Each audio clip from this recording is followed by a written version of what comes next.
Buenas tardes, ¿cómo están? Voy a empezar esta juntada de hoy con un error. Bueno, no sería un error porque lo voy a hacer a propósito, pero aquí en Gladiadores de la Cultura no le tenemos miedo a nada, ni siquiera al ridículo. Carmina Burana podría ser perfectamente el nombre de una niña nacida en Centroamérica cuyos padres quisieran homenajear al compositor Carl Orff por su obra homónima o casi homónima, Carmina Burana. Para eso vamos a contar con la presencia de una de las personas, no digamos una, de la persona que más sabe de esta obra en la Argentina, que es el maestro Sebastiano De Filippi. Maestro, ¿cómo le va? Y ese sería el segundo error del programa, esa presentación. Sí, Carmina Burana, ¿cuántas veces lo hemos escuchado, no? Inclusive el Carmina Burana. El Carmina Burana. Bueno, vamos a hablar de el Carmina Burana, pero después de un café. ¿Tomamos café? Por favor. Café, café. Títulos y volvemos.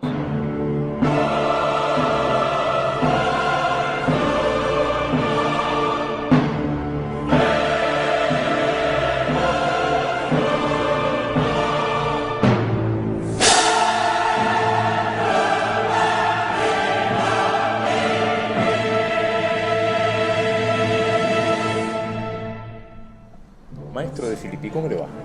Estamos vivos que no es poco, como suelo decir. Está muy bien esa filosofía. ¿Cómo le va a usted, colega? Muy bien. Bueno, ¿Te gusta el café? me encanta el café, claro. ¿Sí? Sí, sí. La vida siempre es mejor Un café. con café. Es más, el agua es vida porque con agua se prepara el café, como todos sabemos. Carmina Burana es una obra que mucho se ejecuta, mucho se programa. Quizás me contó un pajarito que sea la primera ópera de la temporada 2024 del Teatro Colón. Podría ser. Aparentemente es la primera producción escénica, digamos, de la temporada del teatro. Bueno, vamos a hablar de Carmina Burana, pero antes de hablar de la obra, ¿qué son los Carmina Burana? Bueno, ¿por dónde empezamos? Tendríamos que empezar por un pueblito de 8.000 habitantes en el estado alemán de Bavaria, que se llama Benediktbeuern. El Benedikt, la parte Benedikt del nombre, alude a que hay allí como principal atractivo hace siglos un monasterio benedictino. Antes que existiera este monasterio, el lugar se llamaba simplemente Beuern. Sin el Benedikt. Muy bien. Y en la Edad Media, cuando se hacía algún documento, cuando se asentaba el nombre de la ciudad, como el nombre, o mejor dicho, el idioma de la documentación legal era el latín, se le ponía nombre latín. Se intentaba traducir el nombre de cada lugar al latín. En el caso de Beuern salió Buria. Buria, y por ende si uno hiciera un adjetivo singular, sería Buranus. O sea, si yo soy de Buria, soy un Buranus. Un Burano. Y si somos varios, sería Burana. ¿Y qué es Carmina? Carmina es el plural de Carmen, otra palabra latina, por supuesto. Carmen viene a ser poesía, oda, Cantos. canción. Por ende, Carmina, Burana, ambas sustantivo y adjetivo en plural, en latín significa cantos de Beuern o poemas De Beuern. de Beuern. Que estos poemas no fueron escritos No. por Karl Orff. No, no, en absoluto. De hecho, se conoce a estos poemas como Carmina Burana porque en el siglo XIX, si mal no recuerdo, se descubrió una gran colección de poesía medieval de distintos orígenes, no solamente de la zona alemana, sino también de Francia, de lo que hoy es Francia, una colección de unos 250 poemas. Una recopilación, diríamos, ¿no? Unos manuscritos medievales. Y por ende, cuando eso se descubrió, se estudió y se publicó, se lo tituló Carmina Burana. Como de hecho ya la recopilación antigua tenía por título. Así que estos cantos de Beuern son prima facie una antología poética de poesía de los goliardos, poesía goliárdica. Estos goliardos, podríamos decir que son unos religiosos, vamos a usar palabras nuevas, religiosos progres, religiosos cool. ¿Quiénes eran estos goliardos? Sí, no eran necesariamente religiosos, algunos sí lo eran, pero eran algo así como bohemios, poetastros, trashumantes, gente formada, gente culta, por lo menos para el estándar de la Edad Media. Bueno, al menos escribían ellos. Por eso digo, ¿no? Sí. Escribir y leer en la Edad Media, para alguien que no fuera de la aristocracia, y a veces ni siquiera, para alguien que no fuera oficial letrado, burócrata, era una cosa bastante extraordinaria. Entonces, persona culta era persona esencialmente que leía y escribía. Y estos además componían, en el sentido que podían escribir poesía, la podían improvisar seguramente, recitar de memoria, y también la podían escribir. Y iban de ciudad en ciudad, de pueblo en pueblo, a veces de corte en corte, inclusive a través de las fronteras de lo que hoy son los países europeos. Hablábamos de Francia, hablábamos de Alemania. Se ganaban la vida como podían. Su lugar de encuentro eran las tabernas, donde a menudo no solamente recitaban sus poesías, sino que las cantaban, improvisándoles algún tipo de música. Y eso tenía una retroalimentación, digamos, de boca en boca. Entonces las canciones y los poemas que más pegadizos resultaban se iban transmitiendo de cantautor, diríamos hoy, a cantautor. La gente los iba conociendo en los distintos pueblos, en las distintas aldeas, se iban deformando, por supuesto, iban cambiando, y lo que sucedía es que en el 99.9% de los casos nunca sobrevivía el nombre del autor primigenio. Estamos hablando de la Edad Media. ¿Qué siglo? Estamos hablando del siglo XI, XII, XIII. Es una colección vasta tanto a nivel, digamos, cronológico como a nivel geográfico. Es por eso que los Carmina Burana están en latín, a veces están en una forma de alto alemán, sí. de alto alemán, no, primero Sí, sí. de alto alemán, quiero decir, ¿no? Uh-huh. De un germano antiguo, y también de un francés provenzal, de un proto-francés, digamos. Lo más interesante es que en algunos casos eso está mezclado dentro del mismo poema. Hay, por ejemplo, las estrofas pueden ser en latín, pero el estribillo puede ser en franco o en germano, o viceversa.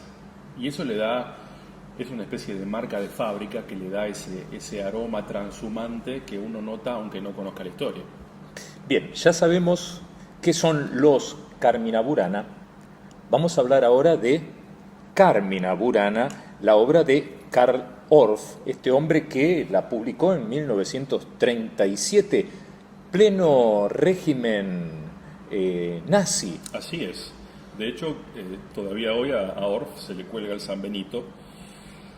Quizá no de haber sido nazi, pero de haber sido el único gran compositor o inclusive músico en general de la Alemania nazi, del que se esperaba que se fuera en definitiva, y que en cambio se quedó. En realidad, en la augusta compañía de Richard Strauss. Uh-huh. Pero por alguna razón de Richard Strauss nadie esperaba otra cosa, aparentemente, si uno lee los libros de historia. Mientras que de Orff, se gusta destacar su simpatía, afiliación o como mínimo tolerancia al nazismo. Tiene algunas máculas en su expediente, por así decirlo. Se habla de un amigo cercano que fue apresado, judío que fue apresado, campo de concentración, fue aniquilado, se le había pedido a él alguna palabra en favor, se sabía que el régimen veía con buenos ojos a Karl Orff, y bueno, él no se pronunció. Luego, en los juicios de desnazificación, él trató de defenderse con resultado positivo, pero su imagen quedó un poco manchada. Nada tiene que ver eso con su obra, con los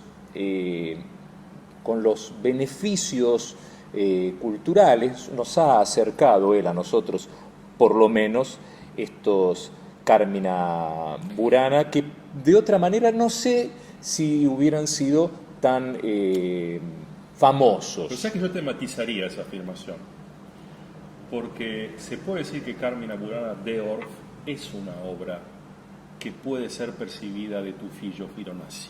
¿Sí? Indirectamente, pero ¿por qué? Porque parte de la ideología nazi, que no era solamente una ideología política y económica y una estrategia bélica de conquista imperialista, sino que era una cosmovisión amplísima que incluía aspectos filosóficos, religiosos, metafísicos, la reescritura de la historia hacia atrás, el tema por supuesto de la primacía racial y cultural, y también una necesidad de limpiar con la ética, con la estética y con la historia de lo bíblico, de lo religioso, de lo judío-cristiano.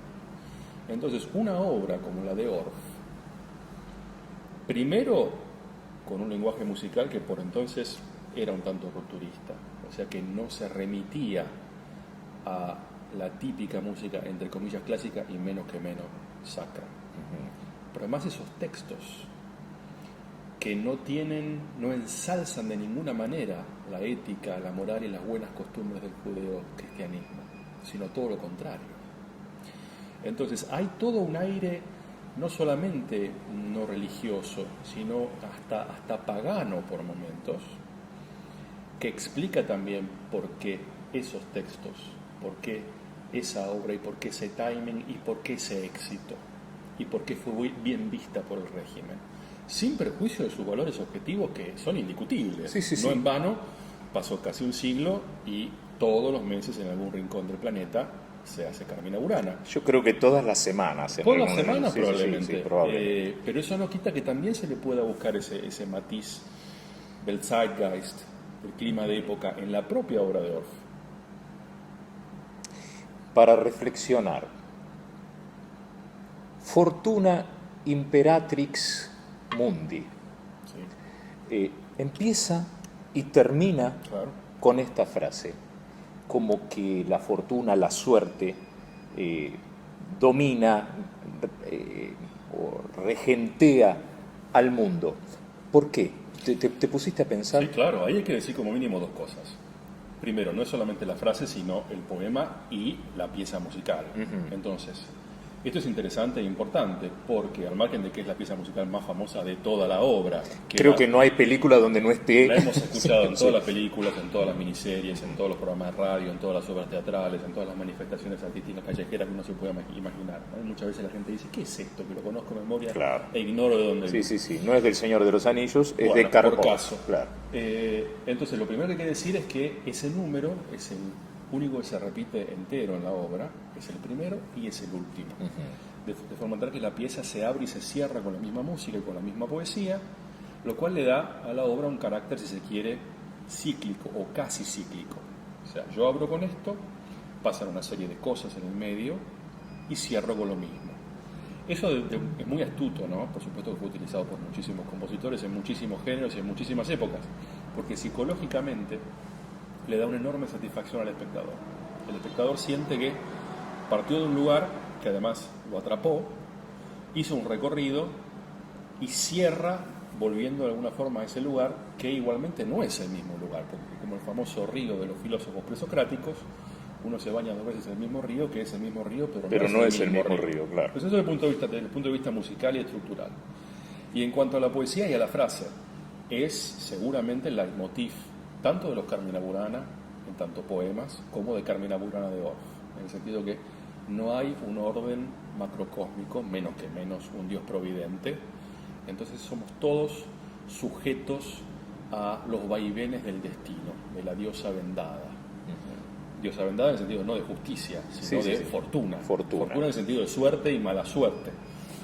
Y ese es un poco el leitmotiv. Luego, dentro de la obra, que tiene distintas secciones, macrosecciones y microsecciones, se hace foco en un momento sobre el tema de la suerte alterna de la vida humana.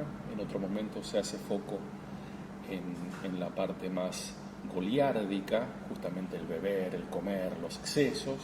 En otra parte, la última, Cour d'amour, que es la que tiene más material francés, se hace eco del tema del amor galante, del amor pasional, del amor erótico. Entonces hay todo un trayecto. La obra está brillantemente armada, es decir, Orff evidentemente leyó toda o buena parte de la colección de 250 poemas, supo exactamente qué significaba cada cosa. Es una selección muy, muy inteligente, que a su vez es una selección dentro de la selección, porque varios de los poemas están recortados, no usa todas las estrofas, por ejemplo. Y el resultado es una obra que realmente permanece en la memoria, musicalmente y en cuanto al texto. Hay dos versiones, creo que escritas por Orff, ¿no? Dos orquestaciones distintas. Una se podría decir que es full orquesta, como todos conocemos, y hay otra magistral, a dos pianos y percusión. En realidad hay más de una, pero la original de Orff es la primera. Es una obra de gran orgánico, pero gran orgánico, o sea, orquesta sinfónica postromántica completa, más dos pianos de cola, más una batería de percusión abundante que requiere no menos de 5 percusionistas, lo cual significa que en un momento hay 5 personas tocando percusión al mismo tiempo, ¿no? Como él indica en italiano, la partitura coro grande e coro piccolo, por ende quiere un coro polifónico tradicional, completo, 100 personas, lo mismo que la orquesta, aproximadamente 100 personas, y un coro piccolo que naturalmente casi siempre es una parte de ese mismo coro grande, no se convoca a un enésimo coro de niños, que generalmente es 30, 40, 50 chicos, y 3 solistas vocales, con partes muy expuestas, con una división de roles o de peso, digamos, de responsabilidad distinta, en el sentido que el que menos canta es el tenor, que tiene solamente un número, le sigue la soprano y finalmente el barítono, que es un auténtico tour de force. Es un tour Ese de es el force. original. Sí, sí. Es un tour de force, pero lo que ha buscado Orff, o al menos para Leonardo Esteves, que lo ha cantado muchas veces, es sacar de la zona de confort a cada intérprete, tanto de la orquesta como vocalmente. Escribir un barítono en tesitura durante toda la obra casi tenoril, pasearlo por el falsete, pasearlo por el grave, pasearlo por las zonas más histriónicas, ¿no? La parte de la taberna, un cura borracho. Lo mismo ha hecho con la soprano y lo mismo ha hecho con un tenor, hacerlo cantar de contratenor para ejemplificar un cisne rostizado, por ejemplo. Y eso te lo matizo ulteriormente, porque él en ningún momento, en la parte del tenor, que canta únicamente el aria del pobre cisne, que se queja de lo bello que era, claro, y cómo volaba, y cómo era admirado, y lo bien que vivía, y ahora es negro, feo y rostizado, y lo están sirviendo en una mesa. Eso es genial, ya la poesía es genial y la música ni hablar. El tema es que en ese número, y acaba el matiz que yo quería hacer, Orff efectivamente lanza al tenor a una tesitura alocada, digamos, ¿no? No nos vamos a poner técnicos, pero fa, sol, la, si, do, re, agudos. Pero número uno, en ningún momento dice falsete. No dice Él falsete. Cuando quiere falsete lo especifica, como en el caso del barítono. Claro. Y en ningún momento dice contratenor, lo cual además tiene una doble lógica, porque en esa época contratenores, digamos, no se estilaba, los falsetistas no se estilaban y por supuesto ya no había más castrados.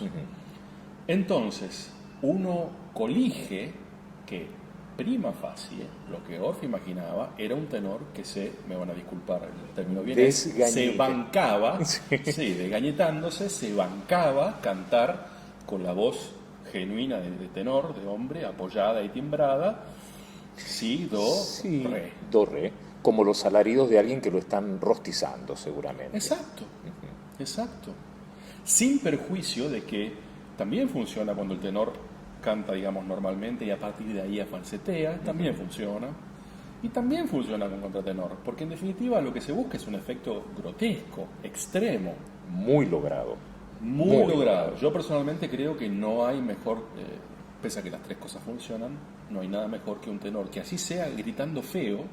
O sea, no estoy hablando de un tenorino que puede cantar los sobreagudos con elegancia, sino un tenor, entre comillas, normal, central, lírico, que se desgañita ahí arriba. Bueno, para mí eso es lo que es el tenía efecto, en la cabeza. Sí. Creo que si se canta bonito, estaría mal. Pierde un poco de interés. Estaría mal.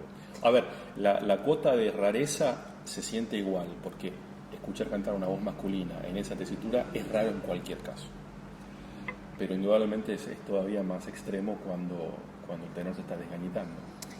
Y nuestra amiga la soprano, que tiene esas frases tan celebradas por el público, dulcissime, intrutina, etcétera, etcétera. ¿Qué podemos decir? Que también es difícil, pero yo diría que entre de los tres solistas vocales es la que tiene una escritura más, digámoslo, normal. O sea, no es fácil, pero es más normal. O sea, hay muchas sopranos que cantan ese tipo de escritura en otras obras y en otros repertorios. Una soprano lírico-ligera que canta el repertorio operístico lírico-ligero resuelve eso sin gran inconveniente. Pero, de nuevo, esto no significa que sea fácil. Uno ha escuchado a alguna de las más grandes sopranos, ni siquiera lírico-ligeras, es decir, con la voz realmente muy liviana, en el dulcissime, sacrificar el texto para asegurarse sí, ese re ahí, la precisión de las notas, digamos, ¿no? La afinación y la belleza vocal. Uno se esperaría que una soprano liviana, además de eso, ponga la letra y se entienda que está diciendo dulcissime, pero no siempre sucede. Bueno, suele pasar. Hemos escuchado algún Exacto. ¿Qué quedaría en el tintero por decir de los Carmina Burana? Muchísimo. tendríamos que estar días. Si tuviéramos que hacer algún otro comentario general, podríamos decir esto. Una de las características más peculiares de esta obra, que es inusual en el repertorio, sí, la hace inusual en el repertorio sinfónico coral, es que la estructura musical sigue la estructura poética muy de cerca. Y entonces, como los poemas generalmente son muy métricamente regulares, porque por supuesto se busca que sean fácilmente recordables y recitables, ¿no? Es casi como diríamos una cancioncita infantil. Ese es el formato. No se busca una poesía sublime con metros que se alternan, no, una cosa que sea lo más pegadiza posible y siempre igual, siempre regular, con versos de la misma, con rima regular y con versos siempre de la misma cantidad de sílabas. Entonces Orff hace lo mismo musicalmente. Entonces la música tiene una regularidad dentro de cada poema que sigue muy muy de cerca las distintas estrofas o las distintas estancias. Eso significa que si un poema tiene 2, 3, 4, 5 estrofas de la misma estructura, Orff repite la misma música la misma cantidad de veces, variando el texto y a veces detalles, como por ejemplo que el tempo sea cada vez un poco más rápido y que el matiz sea un poco más fuerte cada vez, como para que haya en inglés diríamos build up, ¿no? Construir. Una construcción, algo que se va desarrollando, que siempre igual, pero cada vez más. Entonces, ¿qué significa esto? Que la práctica totalidad de los números, hay unas pocas excepciones, son estróficos. Entonces, estrofa, estrofa, estrofa, eventual estribillo, estrofa, estrofa, estrofa, eventual estribillo. Entonces, los números tienen una estructura más de canción popular que de ópera o de oratorio. Eso también me parece que ha determinado el éxito de la pieza. Es una pieza difícil de cantar, difícil de tocar, sobre todo difícil de dirigir, pero sumamente fácil de escuchar. La gente la escucha y le parece que está escuchando una cancioncita pop. Sí, podría repetir alguna frase de cualquiera de los movimientos, seguramente. Ni bien los terminó. Seguramente. Eso no significa que no tenga otro tipo de complejidades. Por ejemplo, desde el punto de vista rítmico, Orff no se privó de nada. Puso todas las complejidades rítmicas, digamos, cambia de compás todo el tiempo, cambia de tempo todo el tiempo. A veces no nos vamos a poner técnicos, ¿no? Pero el cambio de tempo y el cambio de compás no es una cosa simétrica o automática. Hay que ponerse a hacer cálculos de metrónomo para ver las correspondencias. O sea, tiene una estructura matemática que hay que romper ese código, hay que descifrar ese código antes de poder interpretar la obra. Tiene esta muy curiosa mixtura de elementos muy sutiles, muy técnicos, muy complejos y un resultado que para la gente es sumamente asequible. Carmina Burana de Orff. ¿Es un oratorio? ¿Es un sinfónico coral? ¿Es una ópera? ¿Qué es Carmina Burana? Excelentísima pregunta. Canciones profane. pone él como subtítulo. No pone oratorio, no pone ópera, no pone música de escena, no pone ballet sinfónico coral, pone canciones profanas o canciones, si prefieren el latín restituto. Ese es otro tema del cual podríamos hablar. ¿Cómo vamos a pronunciar los idiomas de Carmina Burana? Porque no hay, inclusive hay unas anécdotas al respecto. Y en el subtítulo sigue en latín con canto o cantantes y acompañamiento instrumental e imágenes mágicas. Imágenes mágicas. Ahí queríamos llegar. ¿Qué son las imágenes mágicas? Posiblemente solo Orff lo supiera, pero hay un indicio de que tenía en mente un elemento visual. ¿Proyecciones? Proyecciones, imágenes, cuadros, acción escénica de figurantes, ballet, una mezcla. Quizá ni él mismo sabía exactamente qué quería. Lo cierto es que a él, evidentemente, esos poemas, además de despertarle la fantasía sonora, le despertaban imágenes y le pareció adecuado en el subtítulo decir que algo escénico, algo visual, algo teatral debería haber. Pese a que en el 99% de los casos Carmina Burana se toca como si fuera un oratorio o una misa en concierto.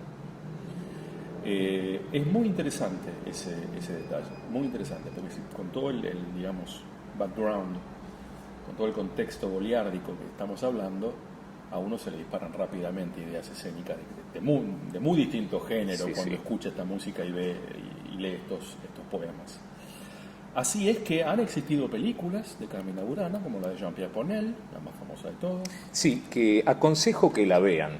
Muy bella. Aconsejo que la vean. Bella. Sí. Herman Price es el barítono.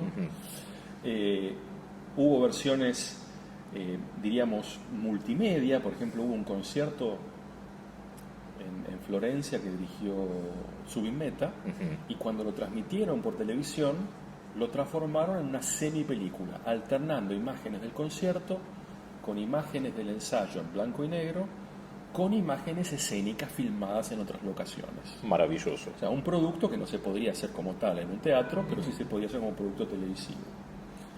Y otra cosa que se ha hecho es versión ballet, que de hecho, por lo que sabemos, el Teatro Colón va a abrir la temporada con la versión ya famosa, porque se hizo en muchas ciudades de muchos países, de Mauricio Weinroth, del coreógrafo argentino, con estilo de danza contemporánea, no de danza de ballet clásico, y con todas las fuerzas musicales interviniendo en tiempo real, por supuesto, con la dificultad agregada de que no solamente hay que concertar coro, orquesta, coro de niños, solistas, sino que concertar eso con la danza en el palco escénico, siendo una obra además que tiene varias secciones, más allá de la complejidad rítmica de la cual ya hablamos, tiene varias secciones que son libres, son recitativos, son declamados, que no tienen medida estricta.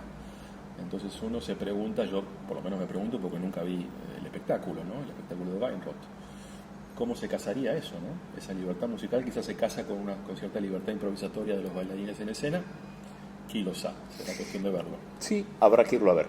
Creo que ya sabemos bastante de los Carmina Burana, de Carmina Burana, y por otra parte a mí se me terminó el café, así que no me queda más que agradecerte haber estado con nosotros, porque somos muchos aquí atrás, compartir tu sabiduría, comprometerte para otra charla y otro café, si estás de acuerdo.